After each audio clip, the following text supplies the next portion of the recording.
What's up, everyone? Welcome back to the channel. Tonight, we're starting a fresh story, diving into the fascinating world of ancient Egyptian medicine, a mix of herbs, surgery, and straight-up magic.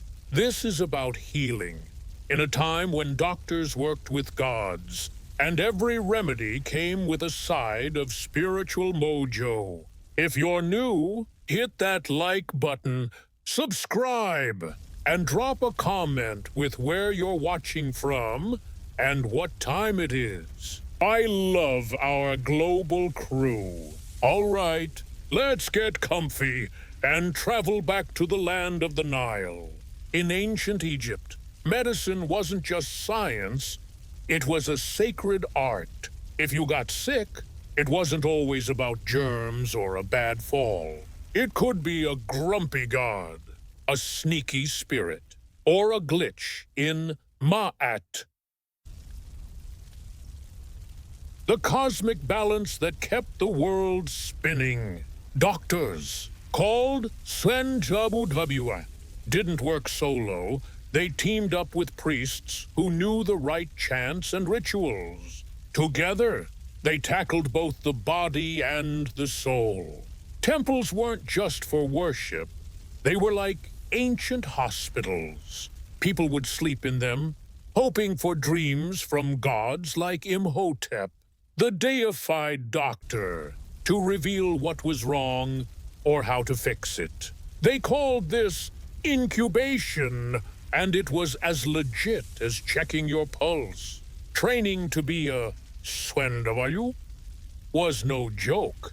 Physicians studied scrolls like the Ebers Papyrus or Edwin Smith Papyrus, packed with hundreds of remedies and case studies. These weren't random guesses, they detailed symptoms, treatments, and even surgical tips, from stitching wounds to fixing teeth.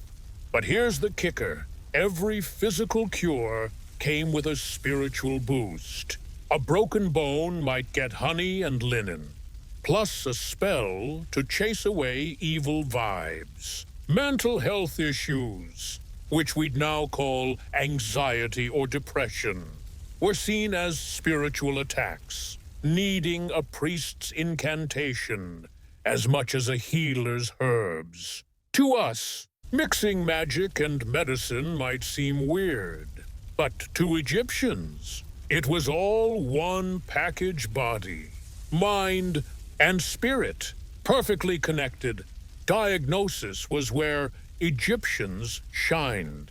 Long before fancy tech, they relied on their senses. A snubbabu would check your posture, skin tone, breath, even your pee or poop for clues. Was a swelling soft or hard? Did it smell funky?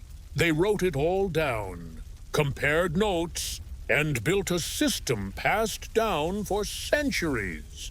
The pulse was huge. They called it the speech of the heart, believing it showed how air, blood, and spirit flowed through channels, like the Nile's irrigation canals. A weak pulse meant a blockage, and they'd pick a treatment based on that. If the problem wasn't obvious, they'd look to the supernatural. Was a god mad? Did an enemy curse you? Was a dead soul haunting your stomach? Diagnosis might involve a priest, a dream, or even checking the stars or sacred animals. Texts like the Ebers Papyrus grouped diseases by patterns, say, the stages of a fever or an infected wound. They didn't always know why something happened, but they knew what came next and how to handle it. Some cases didn't need spells, just clean the wound, stitch it, done. But if things got weird, it was time to call in the divine backup. When it came to treatments, Egyptians had a wild pharmacy. The Ebers Papyrus lists over 700 recipes for everything from toothaches to fertility woes. Honey was their MVP antimicrobial and great for wounds. It's still used today. Garlic, onions, and myrrh fought infections and inflammation. They got creative. 2 crocodile dung for birth control. Lizard blood for skin issues. Even hippo fat for tough cases. Sounds gross, but they believed the ingredient's spiritual power mattered as much as its physical effect. Minerals like natron dried wounds, while oils from lotus or cumin soothed pain. A recipe might say, mix honey with sycamore fruit. Apply for 4 days and chant this spell. Words were medicine, activating the cure like a magic switch. That's where we'll pause for now. Next chapter, we'll dive into Egyptian surgery, women's health, and how magic was as critical as a scalpel. Drop a comment. What's the coolest thing about Egyptian medicine so far? Hit that like button if you're loving this vibe. And subscribe for more. Catch you in the next one. Hey, what's good, everyone? Welcome back to the channel. We're diving back into the world of ancient Egyptian medicine, where healing was equal parts herbs, surgery, and mystical chants. Last time, we explored how doctors and priests teamed up, using scrolls and divine dreams to diagnose everything from fevers to spiritual curses. Tonight, we're getting into the hands-on stuff: surgery, women's health, and the magic that made every treatment pop. If you're new, hit that like button, subscribe, and drop a comment with where you're watching from and what time it is. I love our global crew. All right, let's head back to the Nile. When herbs and spells weren't enough, Egyptian physicians didn't shy away from the knife. Surgery was a big deal, and they were surprisingly good at it. The Edwin Smith Papyrus, a 600-year-old text, is like a battlefield medic's notebook. 48 cases, mostly injuries, like skull fractures or spinal wounds. With step-by-step guides on what to do, it's shockingly modern. Even sorting cases into 3 types: treatable, maybe treatable, and hopeless. That's triage. Something we still use in ERs today. They used bronze knives, scalpels, forceps, and needles, stitching wounds, draining abscesses, or setting bones with wooden splints. Mummies show healed fractures, meaning people survived and kept going. Hygiene was key. Before stitching, they'd clean wounds with honey, beer, or resin, all antiseptic. Bandages soaked in herbal oils kept swelling down. Pain relief. Think opium or sedative herbs, though surgery was probably quick and gritty. No anesthesia here. One smart move. They often left things like arrowheads in place if yanking them out was riskier. It shows they knew their limits and prioritized survival. They didn't do internal surgeries or big amputations. Circulation and infection were mysteries, but within their scope, they were precise and skilled.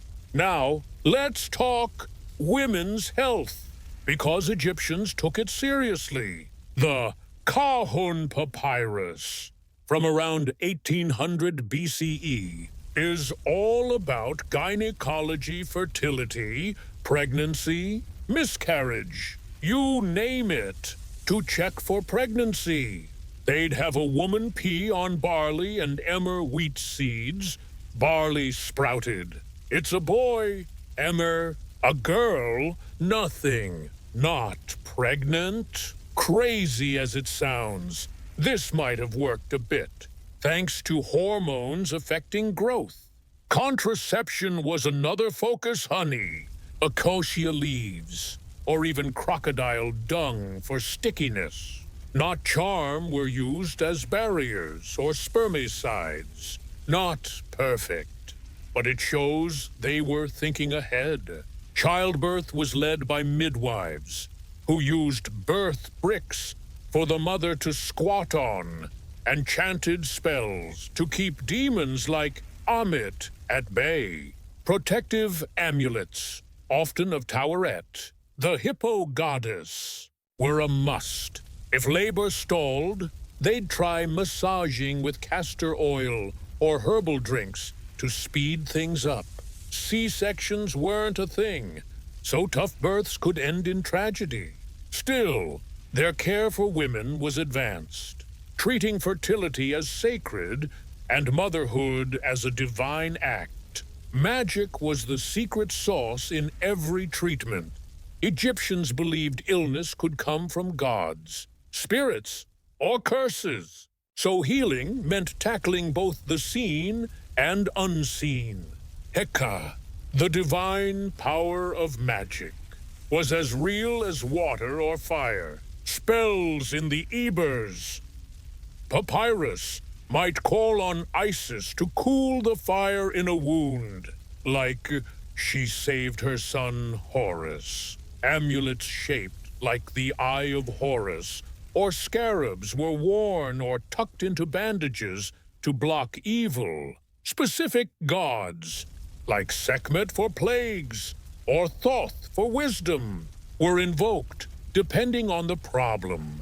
To Egyptians, a cure without a chant was incomplete words, gestures, and symbols restored harmony between body, soul, and cosmos. This wasn't fluffy superstition. Magic was part of a system, written into medical texts and used with precision. A physician might mix a salve, apply it, and recite a spell to activate it, believing the words gave the herbs their power. It's holistic in a way we're only now rediscovering, treating the patient, not just the disease. Egyptians saw healing as a dance between the physical and spiritual, and they moved with both hands, one mixing remedies, the other reaching for the gods. That's it for this chapter. Next time, we'll wrap up with mummification, medical scrolls, and how Egyptian medicine shaped the world. Drop a comment. What's the wildest remedy you heard tonight? Hit that like button if you're loving this series. And subscribe for more. Catch you in the next one. Hey, everyone.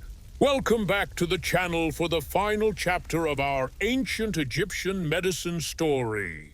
We've explored their herbal remedies, surgical skills, and the magic that powered every cure. Tonight, we're wrapping up with mummification, the scrolls that preserved their knowledge, and how their ideas still echo in modern medicine. If you're new, hit that like button, subscribe, and drop a comment with where you're watching from and what time it is. I love our global crew. Let's get cozy and head back to the Nile one last time. Let's start with mummification, because it's where medicine, magic, and eternity collide. To Egyptians, death wasn't the end. It was a new beginning, and the body had to be preserved for the soul's journey. Mummification wasn't just about saving a corpse. It was about prepping it for the afterlife, where the Ka spirit and Ba soul needed a home. Embalmers, part technicians, part priests, got to work fast. They'd wash the body with palm wine and Nile water, Then remove organs like the stomach, intestines, and lungs through a small cut. These went into canopic jars, each guarded by a son of Horus. The brain, pulled out through the nose with hooks, not important. They thought. The heart, seen as the seat of smarts and feelings, usually stayed put or got a sacred amulet. Next, they'd pack the body with resins and cover it in natron, a salt that dried it out over 40 days. After that, it was washed again, oiled up, and wrapped in layers of linen, with amulets tucked in for protection. Every step had spells from the Book of the Dead to ward off demons and guide the soul. Embalmers wore Anubis masks, channeling the god of mummification. This was Egypt's ultimate medical act, part anatomy, part chemistry, part spiritual engineering. It didn't save lives, it saved eternities. Now, let's talk about the scrolls that made this all possible. Egyptian medicine wasn't a bunch of oral hand-me-downs. It was a structured system, written down with care. The Ebers Papyrus, from 1550 BCE, is a 100-foot scroll with 700-plus remedies for everything from tumors to toothaches. It's got symptoms, diagnoses, and treatments, often with a spell thrown in.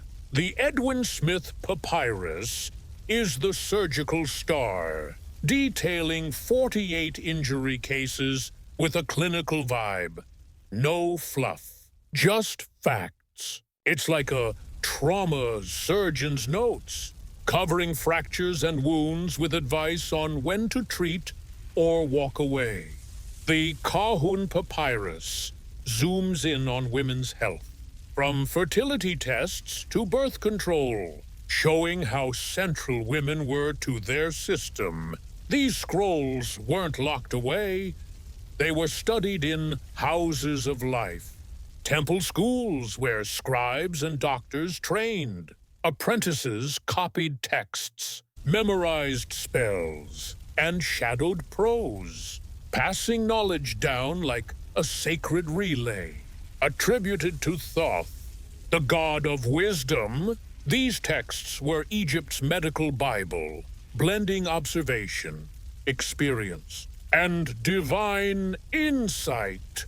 Their influence didn't stop at Egypt's borders. Greek doctors like Hippocrates and Galen studied Egyptian methods, carrying their ideas into classical medicine. So, what's the legacy? Egyptian medicine was a game changer. Their systematic approach, categorizing symptoms, tracking outcomes, prioritizing hygiene, laid the groundwork for modern diagnostics. They used honey, garlic, and willow bark. Hello, aspirin that we still rely on.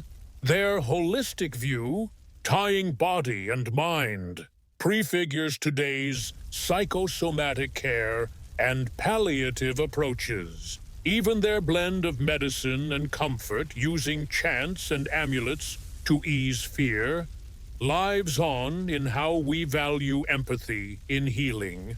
Sure, crocodile dung didn't make the cut, but their bold experiments with contraception and surgery were steps toward modern reproductive and trauma care. Egyptian physicians weren't just fixing bodies, they were caring for people. Healing meant seeing the patient's pain, fear, and hope, not just their wound. That human touch, written in ink and papyrus, still guides us.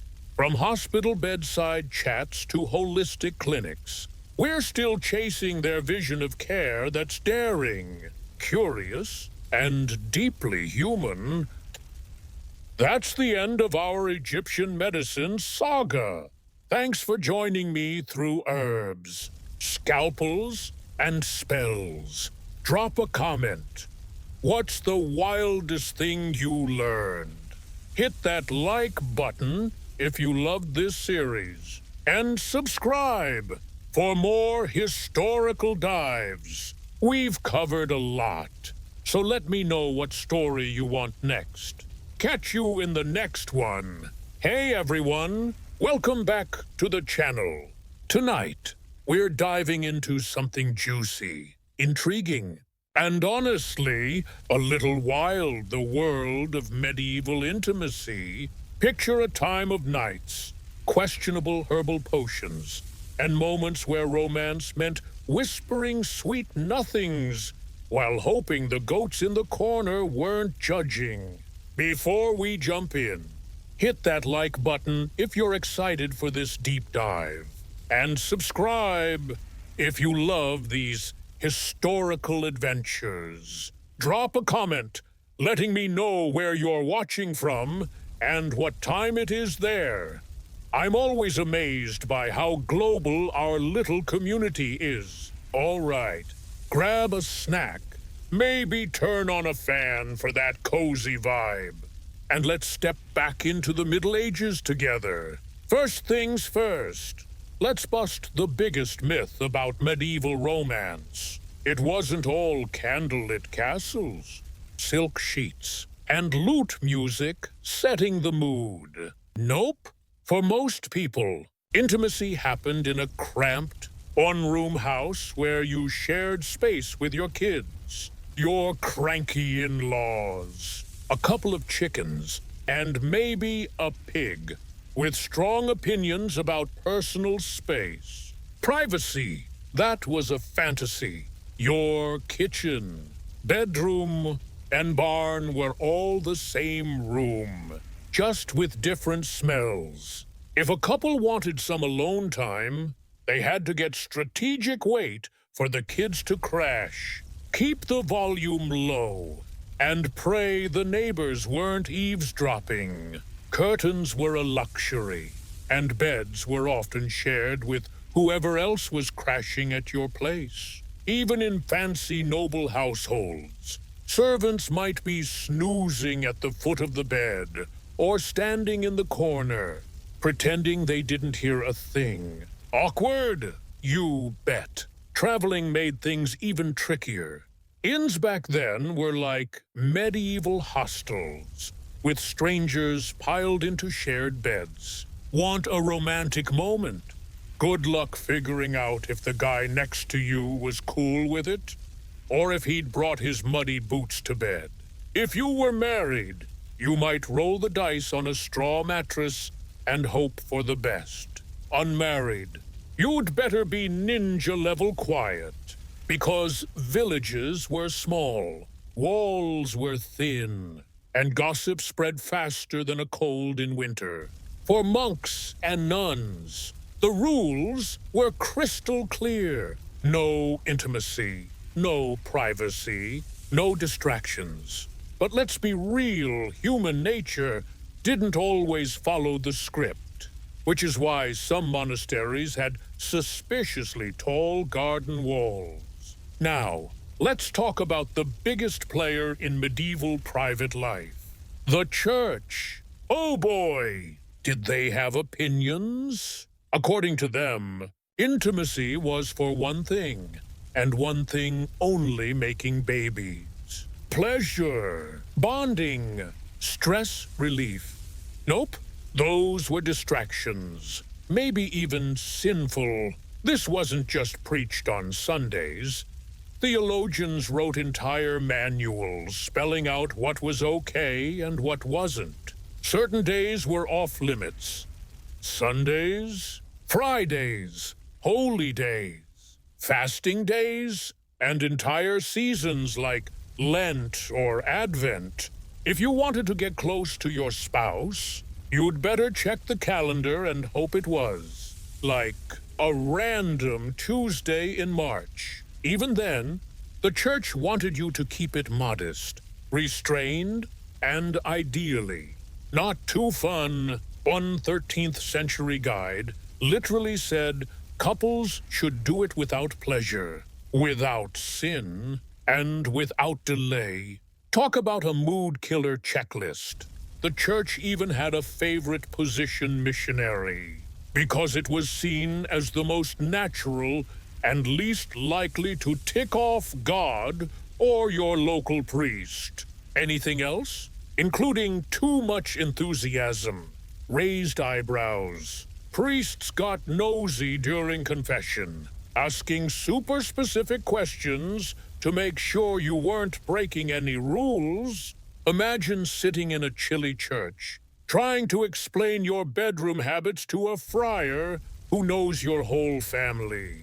Yikes. But here's the thing. Not everyone followed these rules to the letter. In some places, priests looked the other way, and peasants often just nodded politely and did what they wanted quietly. Of course, planning a romantic night was like solving a puzzle. You needed the right timing, a priest's approval, and a sprinkle of luck. The church's calendar was basically a minefield for couples. Sundays. Nope. That's the Lord's Day. Fridays. Day of penance. So no go Lent. Forget it. That's 40 days off. Advent. Another 40. Add in saints' feast days, fast days, and even certain moon phases, and you were left with a tiny window for romance. Some confession manuals listed nearly half the year as forbidden. If you slipped up during one of those no-no days, you were looking at extra prayers and a guilt trip at confession. One bishop in the 13th century chewed out a couple for being too affectionate, meaning more than once a month, and told them to channel that energy into prayer. Spoiler, they weren't thrilled. Nobles had it rougher because they had spiritual advisors watching their every move. Peasants, on the other hand, were too busy worrying about crops and not freezing to death to sweat every church rule. Still, everyone had to be careful. If the neighbors caught you getting cozy during a forbidden time, you could end up the talk of the village, facing gossip, shame, or a sermon with some serious side-eye from the priest. Romance wasn't just about love. It was about dodging divine and social judgment. Speaking of romance, medieval courtship was less about heart eyes and more about hard deals. Marriage was a business transaction, especially for the upper classes. Daughters were traded to seal alliances, snag land, or keep the peace between neighbors who'd been fighting over a stray cow. A bride might bring a dowry of cash, linens, or a patch of farmland, while the groom's family promised not to be total jerks. Courtship, if it happened, was heavily supervised. Young lovers were rarely alone. Think moms, aunts, or the entire village keeping tabs. Among nobles, arranged marriages were standard, and love was something you figured out later, if at all. One old saying put it bluntly: better a rich match with a sour face than a poor one with charm. Romantic, right? Even peasants kept it practical. A guy's worth was measured by his land or tools, while a woman was judged on her housekeeping skills and ability to avoid market drama. Love wasn't the goal. Security was, but that doesn't mean feelings didn't sneak in. After marriage, affection could grow, like a bonus feature you didn't expect. And for the bold, there were secret flirtations, stolen glances at the village well, playful songs, or risky moonlit walks. Just don't get caught kissing behind the barn, or you'd face a fine, public penance, or a very grumpy dad with a pitchfork. let's tackle one last myth. Chastity belts? You've seen them in movies or goofy museum gift shops, those clunky metal contraptions supposedly locked onto women while their husbands were off fighting. Here's the truth. There's no solid evidence they were a thing in the Middle Ages. Most chastity belts we know of are from later periods, like the Renaissance or Victorian era, and were likely made as jokes or moral warnings, not actual devices. Medieval records, which love to document weird stuff, don't mention them. No laws regulated them, no tailors sold them, and no churches handed them out at weddings. Plus, they'd be wildly impractical. Hygiene was already a struggle, and a rusty metal lock would have caused more problems than it solved.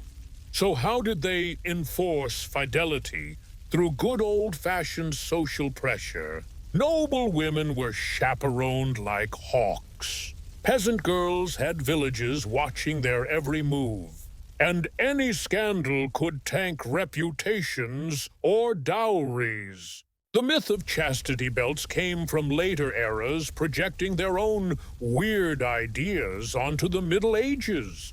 In reality, medieval folks relied on shame, religion, and nosy neighbors to keep things in line. And honestly, that was way more effective than any padlock. That's it for tonight's dive into medieval intimacy.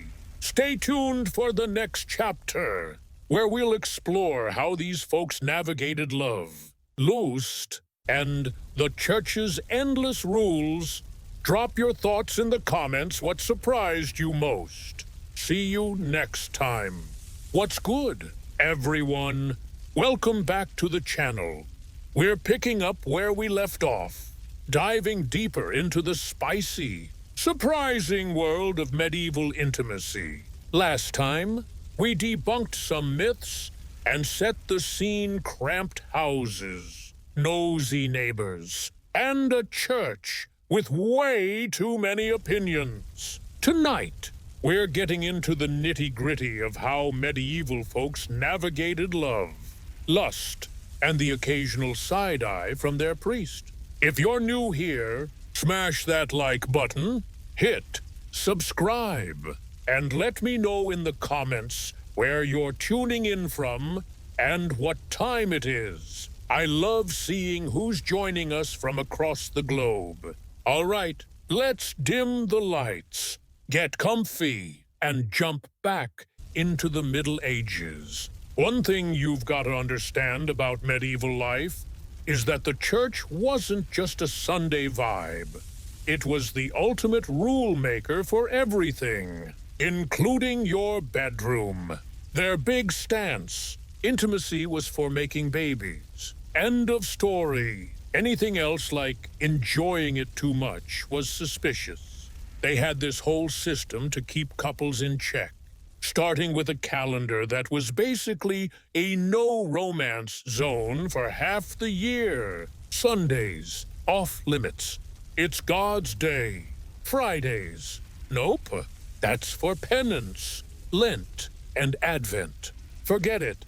Those are 40-day blackouts. Throw in random saints' days, fasting periods, and even certain moon phases, and you're left with, like, 3 days in spring to get cozy. If you messed up and got frisky on a forbidden day, you'd be confessing your sins faster than you could say, oops. Confession was no joke. Priests didn't just ask if you were being good. They got specific, like uncomfortably specific.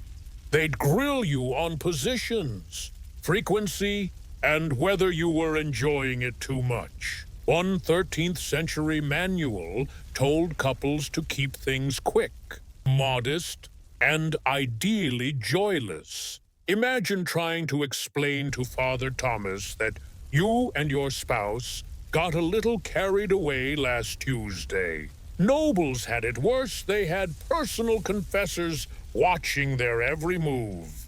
Peasants, though, could sometimes skate by.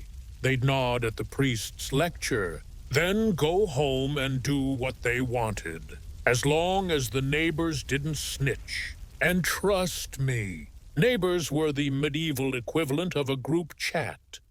Nothing stayed secret for long. But let's talk about how people actually met and fell in love. Because it wasn't all doom and gloom. Courtship in the Middle Ages was less about butterflies and more about business. For nobles, marriages were like chess moves arranged to secure land, alliances, or peace between families who'd been beefing over whose sheep wandered where. A bride's dowry might include cash, linens, or a chunk of farmland, while the groom's side promised loyalty, or maybe just a decent attitude. Love, that was optional. You hoped it'd grow over time, like a crop you didn't plant, but were happy to harvest. Peasants kept it practical too. Guys were judged on their tools or land, women on their skills and rep. Nobody was out here writing sonnets.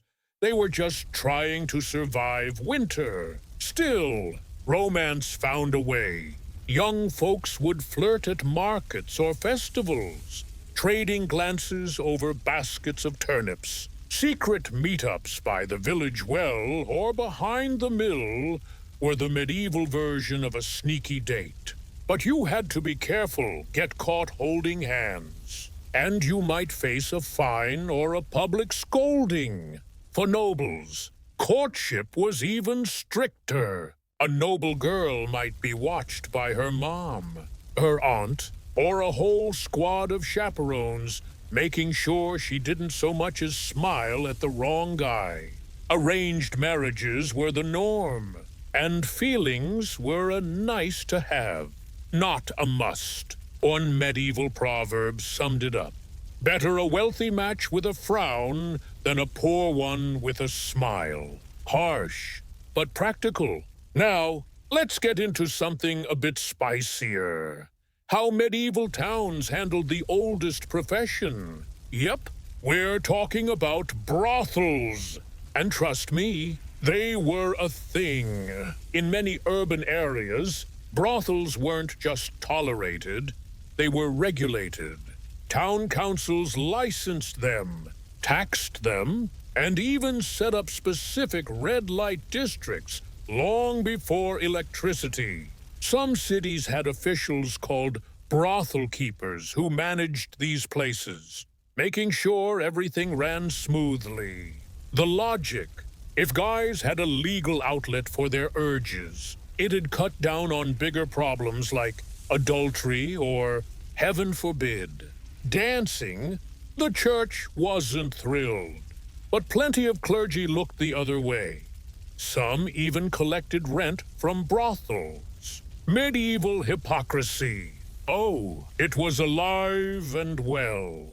Working in a brothel wasn't glamorous, but it wasn't always a dead end either. Some women chose it for economic reasons, like widows or those without family support. Others were forced into it, especially in port cities where sailors brought cash and chaos. There were even rule books for how brothels should operate. Clean sheets, health checks, and set hours were all part of the deal. Customers came from every corner of society. Knights, merchants, apprentices, even monks who were definitely breaking their vows. Payment could be cash, eggs, wool, or whatever random goods you had lying around.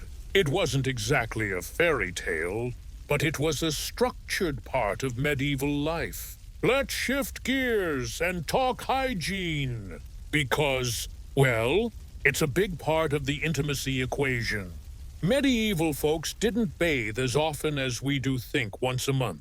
Maybe more if you fell in a river. Soap was expensive, and public bathhouses, while they existed, sometimes got shut down during disease outbreaks or moral panics. Wealthy people had it better. They could get hot baths with herbs and fancy linens. Peasants, they made do with a cold bucket and a prayer that nobody noticed their vibe over the stable smells. Water itself was sometimes seen as risky. Some thought bathing too much could make you sick. Perfume was for the elite. Deodorant didn't exist. And dental care meant chewing mint leaves, if you were lucky. Kissing was an adventure. Clothing didn't help the situation. Layers of wool, linen, and fur trapped heat, sweat, and every scent you picked up during the day. Think chamber pots and mystery stew. Yet somehow, people still fell in love. Maybe it's because everyone smelled equally rough, so it canceled out. Or maybe love back then was truly blind and nose blind. Either way, medieval folks found ways to get close, proving that human connection could survive even the toughest conditions. That wraps up this chapter of our medieval intimacy journey. Next time, we'll dig into some of the wilder stuff like contraception, secret affairs, and how people dodged the church's rules to follow their hearts. Drop a comment with your thoughts. What's the craziest thing you learned tonight? Hit that like button if you're loving this series, and I'll catch you in the next one. Hey there, friends. Welcome back to the channel for the final chapter of our deep dive into medieval intimacy.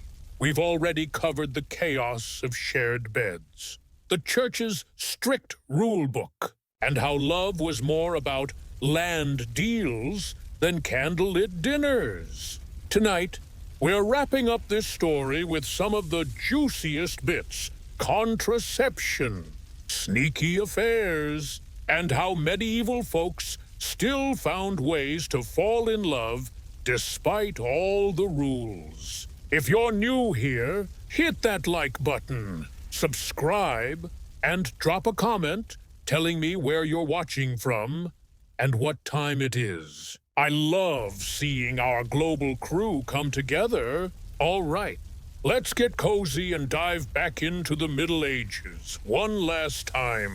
Let's kick things off with something practical. Family planning. Medieval people weren't clueless. They knew that intimacy led to babies, and not everyone was ready for a dozen kids. Contraception existed, but it was more like a hopeful experiment than a sure thing.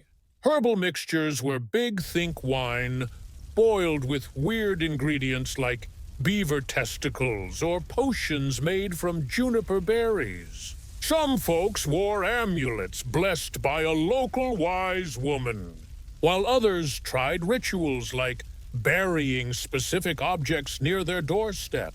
There were even physical methods, like linen barriers soaked in herbal concoctions, or, for the brave, wax-based solutions. Reliable.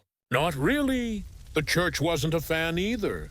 They called any attempt to avoid babies sinful, since procreation was the whole point of marriage. But for poor couples, or those trying to space out kids, these methods were worth a shot. When they failed, you'd get hasty weddings or some very awkward village gossip.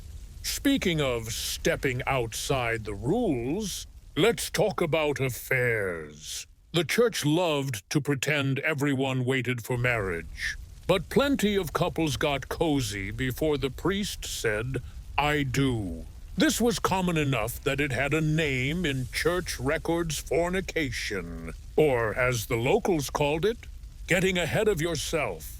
If you got caught, you might face a fine, public penance, or a trip to the local court.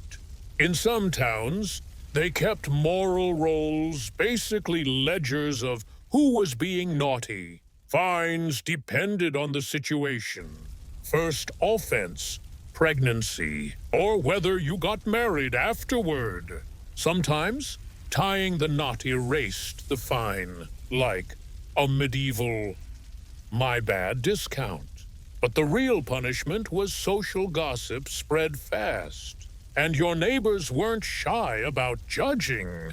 For serious couples, there was a loophole called hand fasting, a kind of informal engagement that let you act married without the full ceremony. In some places, this was legally enough to start living together, and plenty of babies arrived a bit early. Peasants were practical about it if a pregnancy happened. Families would nudge or shove the couple toward marriage. Nobles, though, had higher stakes. A scandal could mess up inheritances or alliances. So affairs were riskier, and the consequences harsher. Now, let's get to virginity, because it was a big deal, especially for women, for noble ladies. It wasn't just about virtue, it was a political and legal asset. A bride's virginity could secure alliances or property deals, and losing it before marriage could spark feuds or tank a family's honor. Some regions had weird ways to prove it, like checking for blood-stained sheets after the wedding night. Basically, a medieval Yelp review for purity. If the sheets didn't deliver, you could face lawsuits or annulments.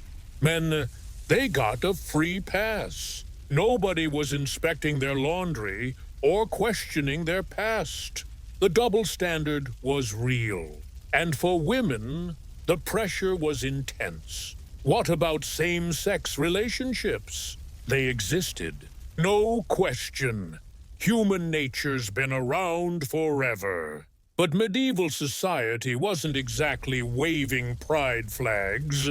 The church called same-sex intimacy a sin, and punishments ranged from a slap on the wrist to exile, depending on where you were and who you knew.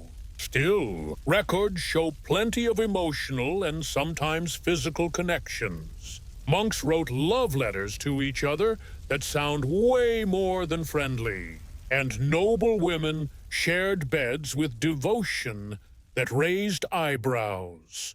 Monasteries and convents created tight bonds, and some knightly brotherhoods had vows that felt pretty romantic. There wasn't a word for sexual identity back then, so people lived quietly, often hiding their feelings in poetry or secret pilgrimages. Love found a way, even if it had to stay in the shadows. Adultery was another risky game. For women, getting caught could mean public shaming, losing your dowry, or even exile. Noble women might be locked away or quietly sent to a convent. Men had more wiggle room. An affair with an unmarried woman might get a shrug, unless her family had clout. But if a husband found out, things could get ugly. Honor killings weren't unheard of, especially among nobles, where reputation was everything. Towns might impose fines or make you confess publicly. And some got creative. One record mentions an adulterer parading through the village in just a shift. For peasants, it was usually a financial hit, like handing over a goat and living with the gossip forever. Consent's a tricky one to unpack. The church said marriage required both people to say yes, but in practice, especially for women, that yes was often pressured. Noble daughters had little say in arranged matches. Families decided, and dowries spoke louder than feelings. Peasant women had more choice, but saying no to a good match could mean poverty or drama. Inside marriage, husbands had legal rights over their wives' bodies, and refusing could lead to complaints or annulments. Still, medieval courts did hear cases of coercion or assault, especially in cities, and some women won justice. Love poetry from the time, like courtly ballads, played with the idea of consent knights begging for a lady's favor. But real life wasn't always so poetic. So, did medieval people actually fall in love? Heck yes! Despite the rules, the fines, and the church's best efforts, love snuck through the cracks. Peasants flirted in fields, nobles swapped poetry at banquets, and even monks wrote suspiciously mushy letters. Some couples eloped, defying their parents' plans, and records show widows remarrying for companionship. Not just politics, letters between spouses, especially when one was away, are full of real affection and longing. Love wasn't always the spark that started a marriage, but it could grow into something strong through shared harvests, surviving plagues, or just laughing over a bad batch of ale. That's the end of our medieval intimacy saga. Thanks for joining me on this wild ride through straw beds, church rules, and sneaky village romances. Drop a comment. What blew your mind the most? Hit that like button if you loved this series, and subscribe for more historical deep dives. Next up, we're tackling a whole new story. So stay tuned. Catch you in the next one. Hey, what's up, everyone? Welcome back to the channel. Tonight, we're kicking off a new story that's all about luxury, engineering, and a daily ritual that defined what it meant to be Roman, the Roman baths. Think marble halls, steaming pools, and a vibe that's part spa, part social media hub. Before we dive in, hit that like button if you're excited. Subscribe if you love these historical journeys, and drop a comment with where you're watching from and what time it is. I love seeing our global crew. All right, let's get cozy and step into ancient Rome. Picture this. You're strolling through Rome at its peak, and there are over 900 public baths in the city alone. Not just fancy ones for the elite. There are grand imperial complexes and small neighborhood spots where everyone, from senators to sandal makers, goes to get clean and catch up. Bathing wasn't a special treat. It was a daily must. Like grabbing coffee today, it wasn't just about hygiene, it was about rhythm, connection, and feeling Roman. The baths were where you relaxed, gossiped, and maybe even closed a business deal while someone played the flute in the background. So, how did it work? You'd start in the apoditerium, the changing room, where slaves might help rich folks undress. Then you'd ease into the tepidarium, a warm room that got your body ready, like dipping your toes in before the real heat. Next up was the caldarium, the steamy heart of the bath. This place was hot, heated by a genius system called the hypocaust. More on that later. You'd sweat, scrape your skin with a curved tool called a strigil, and maybe get a massage. Finally, you'd plunge into the frigidarium, a cold pool that shocked your system and tightened your skin. Hot to cold, sweat to chill.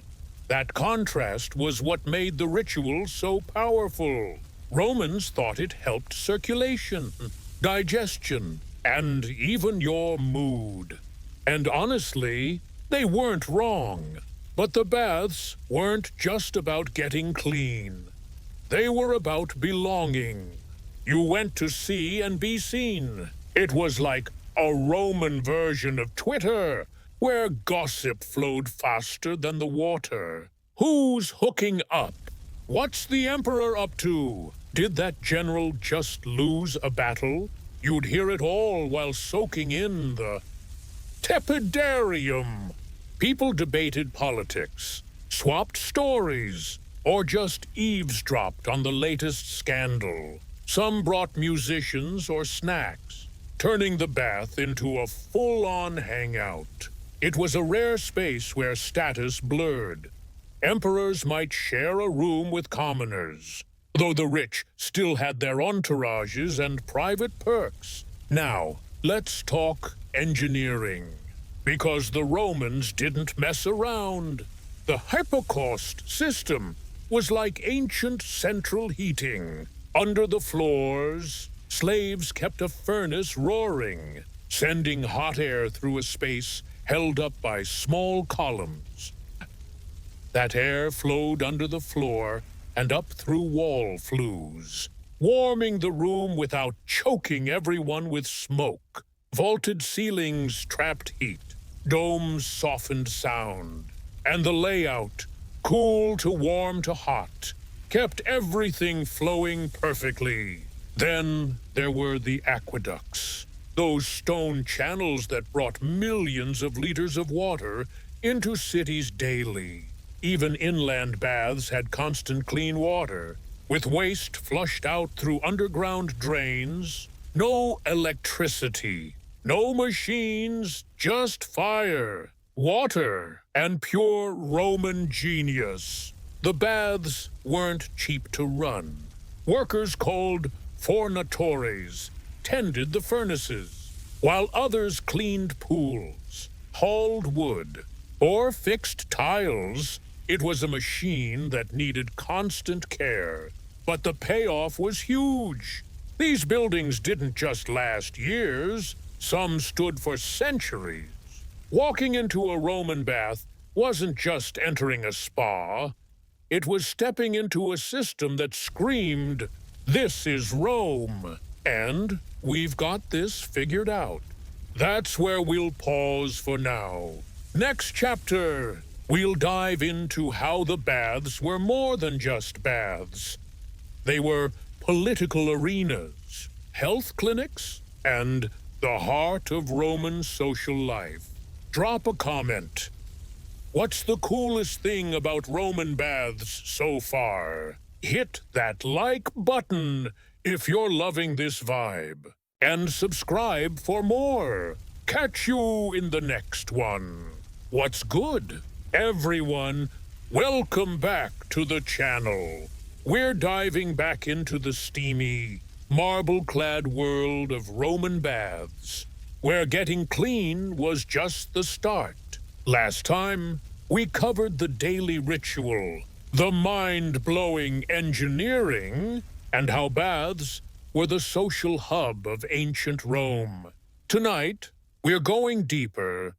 How baths were political power plays, health centers, and even stages for drama and deals. If you're new here, hit that like button, subscribe, and drop a comment with where you're watching from and what time it is. I love our global crew. All right, let's dim the lights and head back to Rome. The Roman baths weren't just about scrubbing off the day's grime. They were where the empire's pulse beat loudest. Think of them as a mix of a town square, a boardroom, and a gossip column. In the steam of the caldarium, or the chatter of the tepidarium, information flowed like water. Senators, merchants, soldiers, even poets mingled. Togas off, voices loud. You'd hear who was sleeping with whom. Which politician bribed a magistrate? or what the emperor was plotting. If you wanted the real scoop on Rome, you skipped the Senate and headed to the baths. This wasn't random.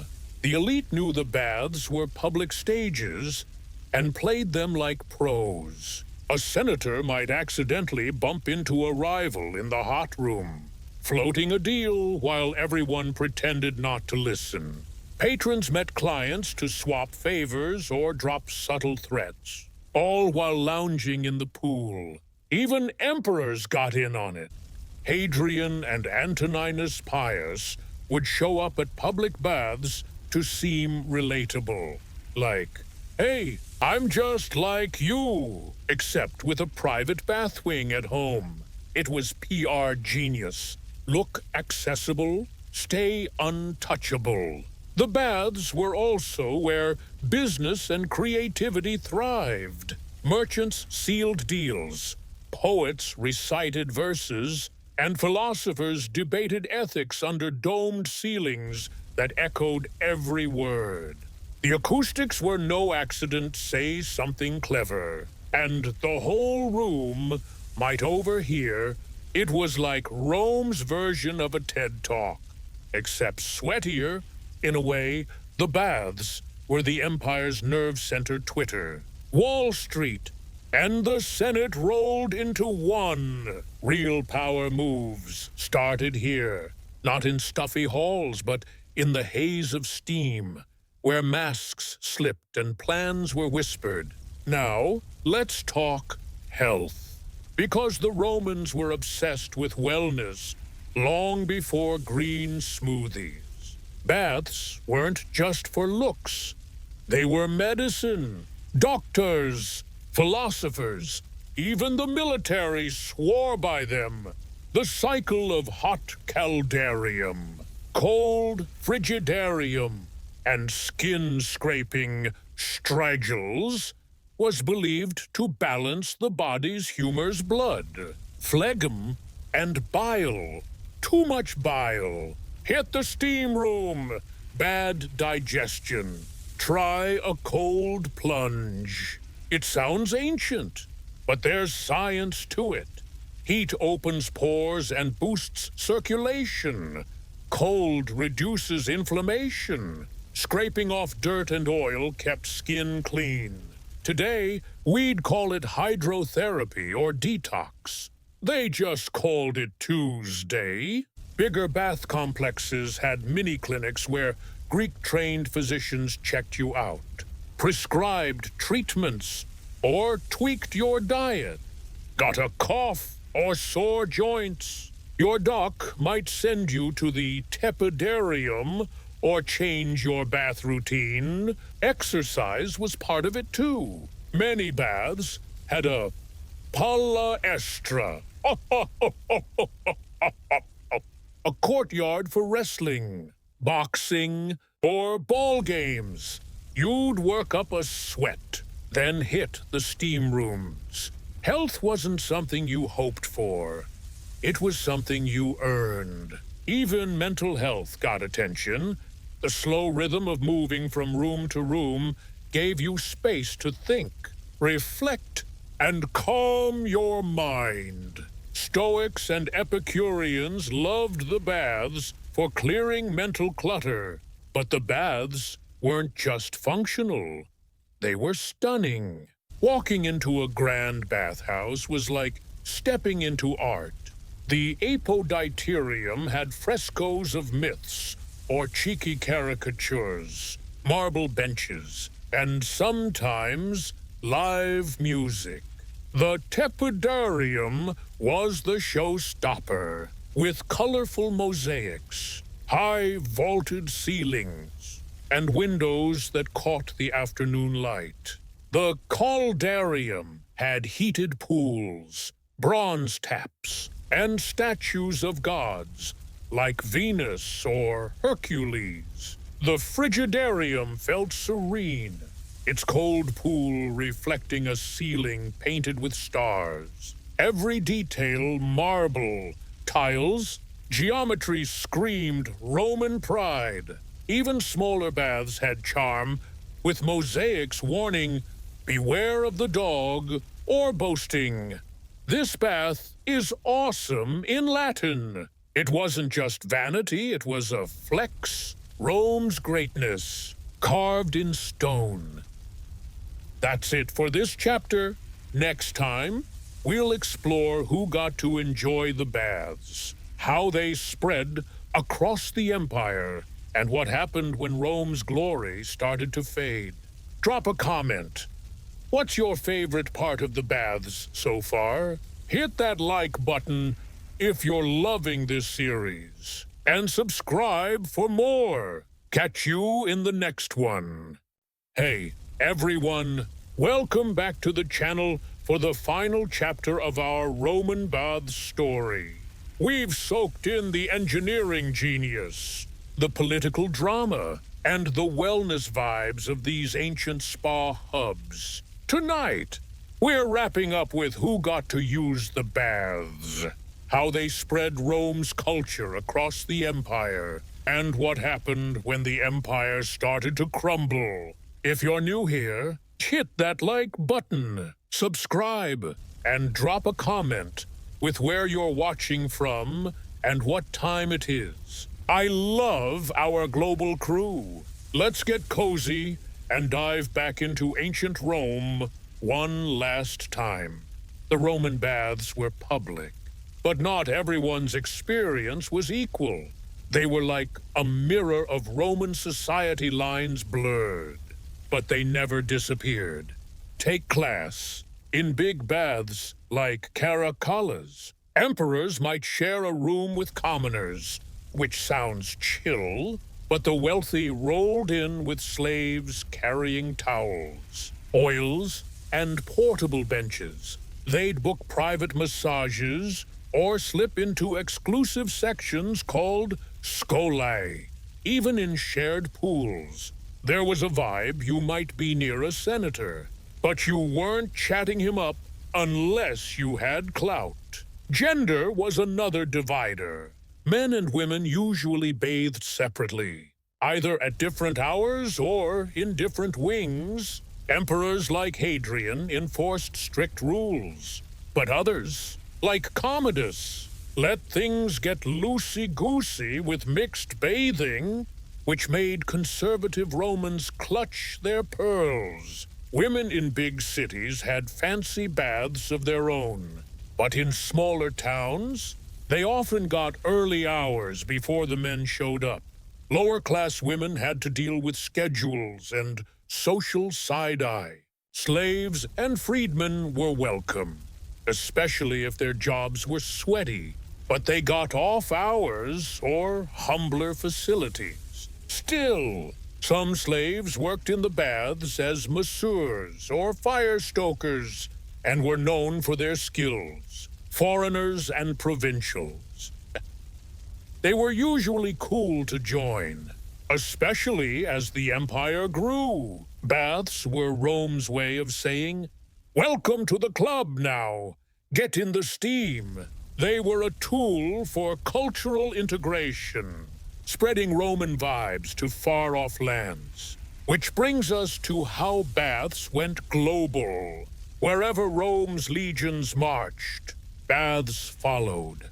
From Britain's chilly hills to Syria's deserts, cities like Timgad in Algeria or Bath in England had stunning thermae with mosaics and inscriptions flexing Rome's generosity.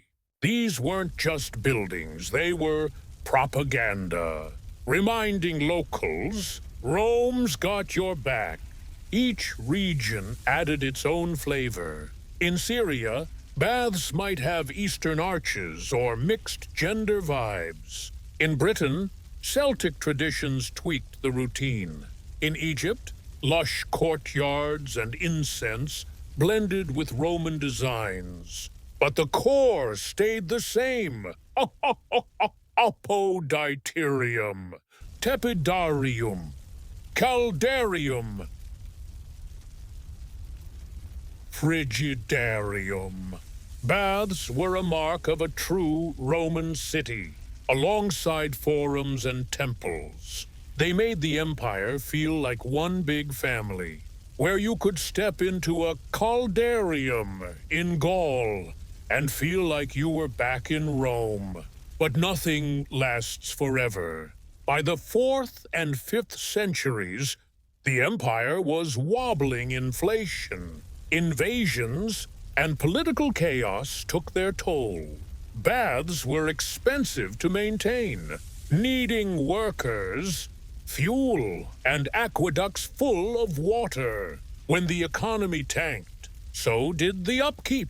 Aqueducts broke or were trashed in wars, leaving caldariums, dry and marble halls silent. Christianity didn't help, as it became the main religion. Some church leaders slammed baths as pagan or vain, especially the nude or mixed ones. Some baths got turned into churches or offices. Others were abandoned. Yet the bath's legacy lived on. In the Islamic world,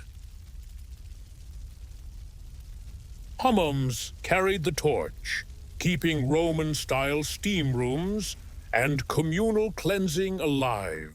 In Europe, Renaissance spas in places like Bath, England, revived the vibe, and Enlightenment thinkers praised Roman wellness. Today, Bath ruins like Caracalla's or Pompeii's still wow visitors. Every time you hit a sauna or take a hot shower, you're channeling a bit of Rome. The baths didn't just clean bodies, they built a culture, and their spirit still steams through our gyms and self-care rituals. That's the end of our Roman baths saga. Thanks for joining me through marble halls and steamy deals. Drop a comment. What's the wildest bath fact you learned? Hit that like button if you loved this series. And subscribe for more historical dives. Next, we're tackling a new story. So stay tuned. Catch you in the next one. Hey, what's up, everyone? Welcome back to the channel. Tonight, we're kicking off a brand new story. And it's a big one. The birth of Stoicism, one of the most enduring philosophies ever. This is about finding calm in chaos, strength in loss, and wisdom on a painted porch in ancient Athens. Before we dive in, hit that like button if you're pumped for this journey, and subscribe if you're into these deep historical dives. Drop a comment with where you're watching from and what time it is. I love seeing our global crew. All right, let's get comfy. Maybe grab a drink and travel back to ancient Greece. Our story starts with a guy named Zeno of Citium, a merchant from Cyprus who thought he had life figured out. He had ships packed with valuable dyes, trade routes across the Mediterranean, and enough wealth to feel untouchable. But the universe had other plans. One day, near Athens, a brutal storm hit his fleet. Waves didn't just sink his cargo, they sank his whole world. By the time Zeno dragged himself to shore, he was broke, soaked, and basically a nobody. Most people would have given up. But Zeno, he turned that shipwreck into the start of something huge. With nothing left, Zeno wandered into Athens' bustling agora, a marketplace full of ideas as much as goods. He stumbled into a bookshop and picked up a worn copy of Xenophon's Memorabilia, a book about Socrates' wisdom. It hit him like a lightning bolt. The ideas were simple but powerful.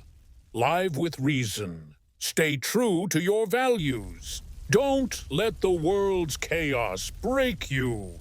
Zeno asked the bookseller, Where can I find someone like Socrates? The guy pointed to a scruffy philosopher named Crates, a cynic who'd famously tossed his own money into the sea to prove it didn't own him. Talk about a bold flex. Zeno became Crates' student. But it wasn't easy. Crates was all about extreme simplicity, think. Living in a barrel, owning nothing, and laughing at society's obsession with stuff. Zeno wasn't ready to go full hermit, but Crates' ideas stuck with him. Over time, Zeno started crafting his own philosophy, mixing Socrates' ethics, cynic grit, and the logic of thinkers like Heraclitus. He didn't want to just reject the world, he wanted to navigate it with clarity and purpose. Eventually, he started teaching in Athens' Stoa Poikile, a public porch covered in colorful murals.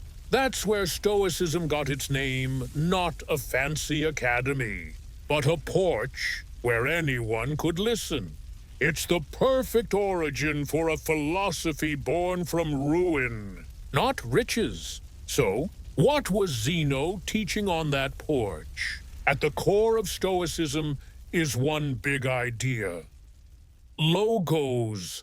It's not just reason, it's the divine, rational order of the universe.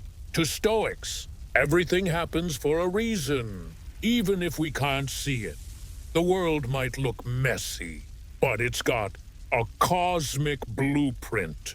If you can align your mind with that order, you can live with peace, no matter what life throws at you. Zeno said the only true good is virtue being honest, brave, just, and wise.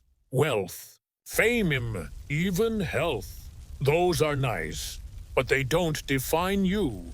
What matters is how you handle them. Here's where Stoicism gets real.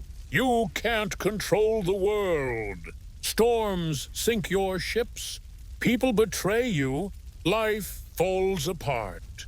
But you can control your thoughts, your actions, your reactions. That's your power. Most people chase money, status, or comfort. But Stoics, they chase inner strength. Zeno loved the analogy of a dog tied to a cart. The cart's moving, whether you like it or not. You can run with it or get dragged. Your choice is how you move. It's not about being emotionless. It's about being anchored, staying steady when the world's screaming at you. Zeno didn't teach alone for long. People started gathering at the Stoa, drawn to this idea of mastering themselves instead of the world. His students weren't just rich scholars. Anyone could show up, from traders to laborers. That's what made Stoicism special. It was for everyone. Over time, those porch talks grew into a philosophy that would outlast empires. But Zeno was just the start. The next guy to carry the torch would bring a whole new kind of strength to Stoicism. And let's just say he wasn't afraid to throw a punch. That guy was Cleanthes, a former boxer who swapped fists for wisdom before he ever touched a scroll. Cleanthes was in the ring, earning a living with his raw power and grit. By night, he hauled water for a gardener to pay the bills. By day, he soaked up Zeno's teachings. His hands were rough, his body scarred, but his mind unbreakable. Cleanthes lived what Zeno preached, accepting hardship without whining, finding strength in struggle. He didn't just talk about virtue, he embodied it. Cleanthes brought a new flavor to Stoicism. While Zeno was all about logic, Cleanthes added a touch of heart. He wrote a famous poem, the Hymn to Zeus. praising logos as the force that holds the universe together. It wasn't about sucking up to a god. It was about seeing order in the chaos, even the painful stuff. He believed emotions like awe or love for wisdom had a place, as long as they lined up with reason. Stoicism wasn't about turning into a robot. It was about balance. Cleanthes wasn't flashy or eloquent. Some even called him slow, but he was steady. And in Stoicism, steadiness was everything. When Zeno passed, Cleanthes took over as head of the Stoic school. Not because he was loud or charming, but because he lived the philosophy better than anyone. His life was proof you could face poverty, pain, and long nights carrying water without losing your core. Through Cleanthes, Stoicism got tougher, not in a showy way, but in a quiet, I'll keep going kind of way. That's where we'll pause for now. Next chapter, we'll meet the guy who turned Stoicism into a razor-sharp system and set the stage for its journey to Rome. Drop a comment. What do you think of Zeno and Cleanthes so far? Hit that like button if you're loving this Stoic vibe, and subscribe for more. See you in the next one. What's good, everyone? Welcome back to the channel.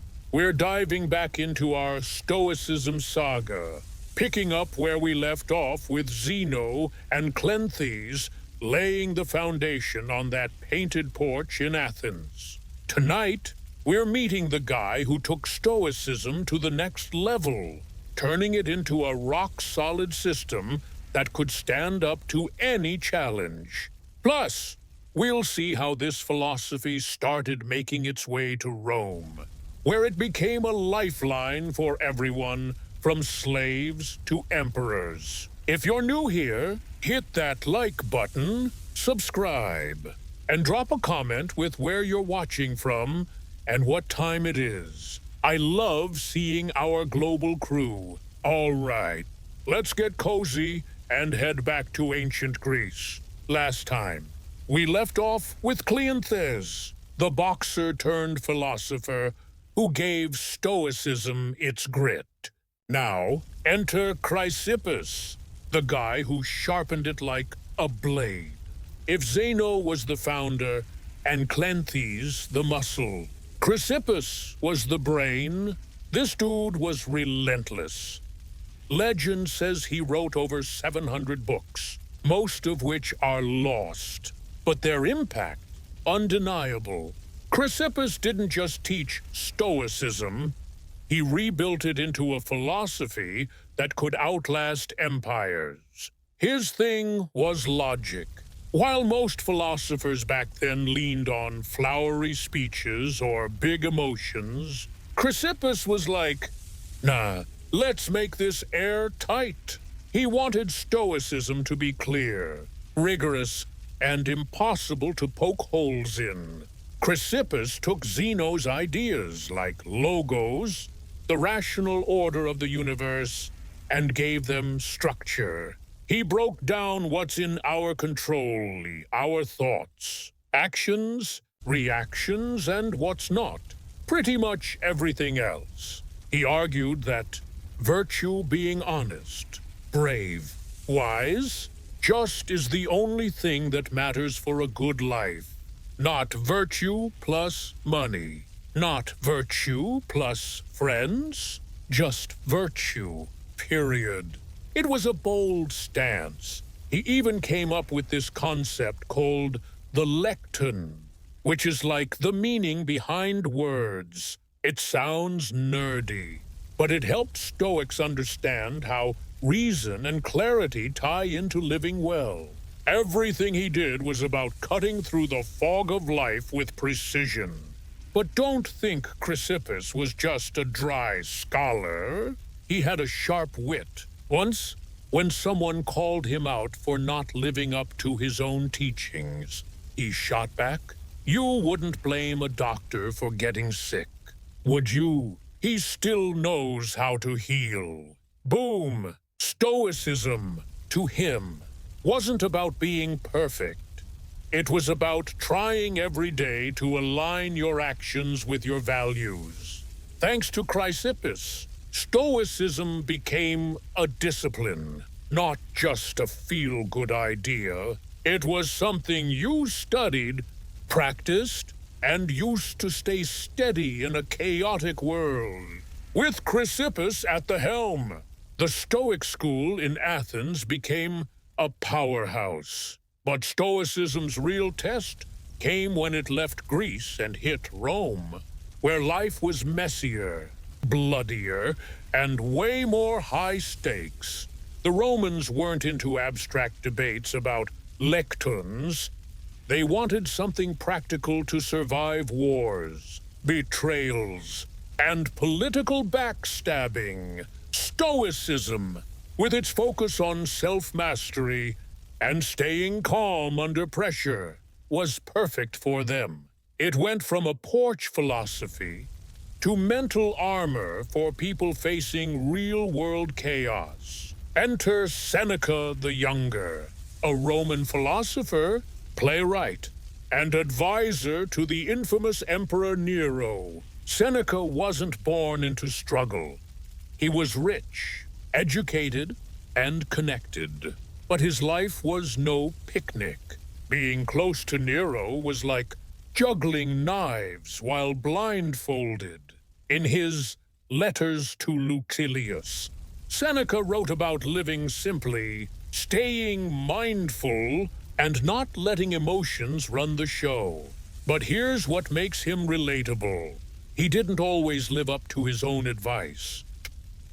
He had wealth while preaching frugality, served a tyrant while praising virtue. Instead of hiding it, he owned it. "I'm not a wise man," he wrote, "just a guy chasing wisdom." That honesty is peak stoicism, not pretending you're perfect, but working to be better every day. Seneca's writings are full of gems. He'd tell you to expect the worst betrayal, loss, bad days, not to be gloomy, but to be ready. By preparing for hardship, you take away its power to shake you. He also reminded himself and us that life's short, so act with purpose, not panic. His letters feel like a friend giving you advice over coffee, except the coffee's wine and the friend's dodging Nero's mood swings. While Seneca was preaching to the elite, another Roman made Stoicism universal. Epictetus, a former slave who had nothing, not even freedom for much of his life. Epictetus was crippled, poor, and owned by someone else. Yet he taught that real freedom is in your mind. "You can chain my leg," he said, "but not even Zeus can chain my thoughts." To him, life's struggles weren't roadblocks. They were workouts for your character. His teachings, written down by his student Arrian, became a Stoic handbook for staying unbreakable. No matter your circumstances, Epictetus kept it simple. Focus on what you control. Let go of what you don't. Someone insults you. You can't control their words, but you can control whether you let it ruin your day. His advice was for everyone's slaves, soldiers, merchants, anyone who felt life was beating them down. In Rome, Stoicism wasn't just a philosophy anymore. It was a lifeline. By now, Stoicism was spreading fast, shaping how Romans faced their brutal world. But it was about to get its ultimate test in the hands of a man who had everything and nothing: Marcus Aurelius, the emperor who ruled an empire while wrestling with his own soul. We'll meet him next chapter. That's it for tonight. Drop a comment. What do you think of Chrysippus's logic or Seneca's struggles? Hit that like button if you're vibing with Stoicism, and subscribe for more. Catch you in the next one. Hey, what's up, everyone? Welcome back to the channel for the final chapter of our Stoicism story. We've followed this philosophy from a shipwreck in Athens to the streets of Rome, meeting Zeno, Cleanthes, and Chrysippus along the way. Tonight, we're wrapping up with the guy who took Stoicism to its peak, Marcus Aurelius, the emperor who ruled the world but wrote to himself to stay human. Plus, we'll see how Stoicism faded, survived, and made a comeback in our modern world. If you're new, hit that like button, subscribe, and drop a comment with where you're watching from and what time it is. I love our global crew. Let's get comfy and dive in. Last time, we left off with Stoicism hitting Rome, where it became a survival tool for everyone, from slaves like Epictetus to elites like Seneca. Now, enter Marcus Aurelius, crowned emperor in 161 CE. This guy had it all: power, wealth, legions at his command. But his life was no fairy tale. His empire was hit by plagues, invasions from Germanic tribes, and betrayals from his own generals. His co-emperor died early, and his son, Commodus, would later become a walking disaster. Amid all this, Marcus didn't write grand speeches or propaganda. He wrote private notes to himself, later called the Meditations, never meant for anyone else's eyes. These pages are like a window into a stoic mind under pressure. Marcus's Meditations read like reminders from a guy trying to keep it together. He'd write, "Start each day knowing you'll face ingratitude, betrayal, and selfishness, not because he was a downer, but because he wanted to be ready. By expecting the worst, he could face it without losing his cool. He believed other people's bad behavior wasn't about you. It was about their own flaws. Your job: stay calm, stay kind, stay focused."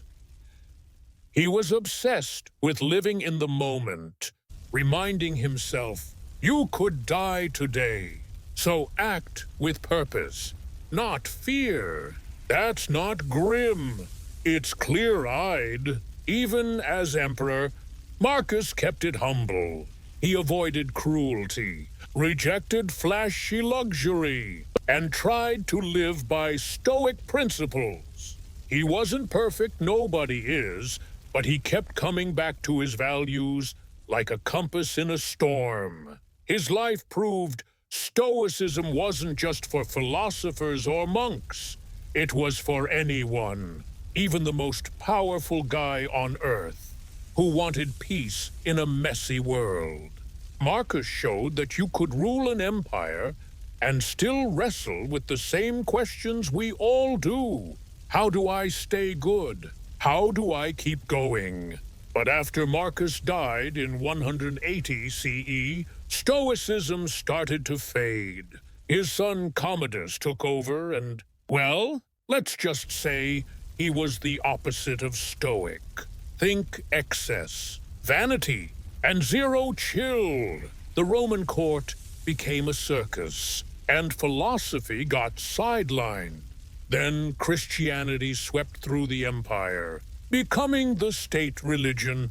It brought a new worldview: divine grace, redemption, God's will that didn't quite mesh with Stoicism's self-reliance and acceptance of fate.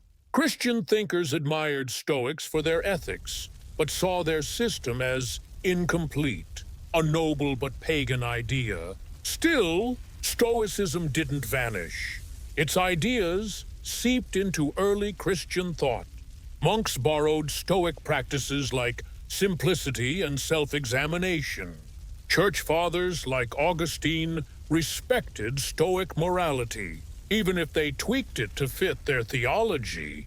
Through the Middle Ages, Stoicism hung on in the background, quoted by scholars and preserved by scribes. It wasn't a movement anymore, but it was a whisper that refused to die.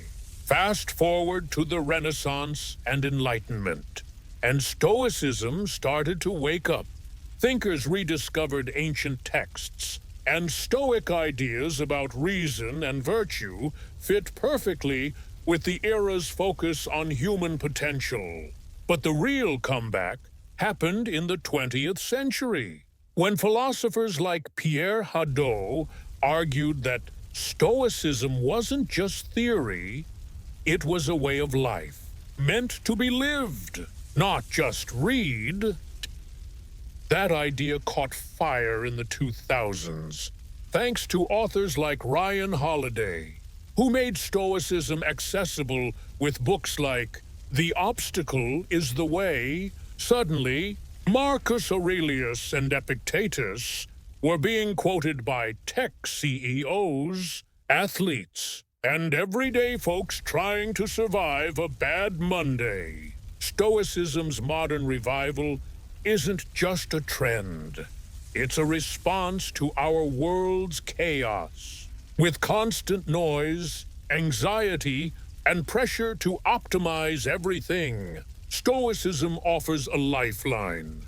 Focus on what you control. Let go of the rest. Even mental health experts notice therapies like CBT owe a lot to Stoic principles, like challenging your thoughts and staying grounded.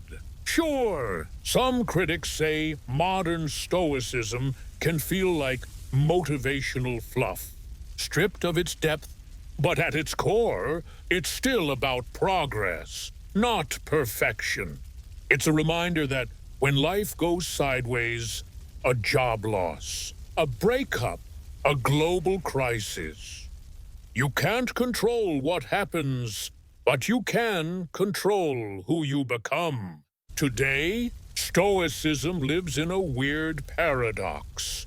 It's a 300-year-old philosophy for inner peace, thriving in a world obsessed with hustle and noise.